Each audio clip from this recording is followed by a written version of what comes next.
ஒரு தெருவழியே பிச்சைக்காரன் வந்து கொண்டிருந்தான். ஒரு வீட்டுக்குள்ளிருந்து ஒரு அம்மா குழந்தையோடு வந்தாள். குழந்தை கையில் கொடுத்து அரிசியை பிச்சை போட சொன்னாள். அதை வாங்கி கொண்டு அடுத்த வீட்டுக்கு வந்து நின்றான் பிச்சைக்காரன். அடுத்த வீட்டு பெண்ணும் தெருவில் விளையாடி கொண்டிருந்த தன் குழந்தையை கூப்பிட்டு அவள் குழந்தை கையால் பிச்சை போடச் செய்தாள். கொஞ்ச காலம் கழித்து இரு பெண்களும் இறந்து மேல் உலகம் போனார்கள். முதல் பெண்ணை சொர்க்கத்திற்கும் இரண்டாவது பெண்ணை நரகத்திற்கும் அனுப்ப சொன்னார் நீதிதேவர். இரண்டாவது பெண், என்னை மட்டும் ஏன் நரகத்திற்கு போகச் சொல்கிறீர்கள்?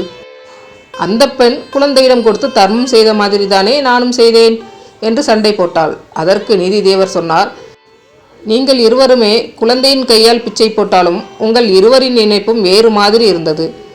அந்த பெண் தன் குழந்தை பிச்சை போட்டு அந்த புண்ணியம் தன் குழந்தைக்கு கிடைக்கட்டுமே என்று நினைத்தாள். அதனால் அவளுக்கு சொர்க்கம். ஆனால் நீ உன் கையால் பிச்சை போட்டால் அதிக அரிசி போய்விடுமே என்று நினைத்து குழந்தை கையால் பிச்சை போட வைத்தாய்.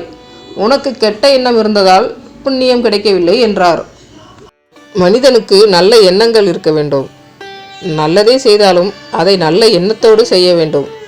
அதுதான் புண்ணியம் தேடித்தரும். நன்றி.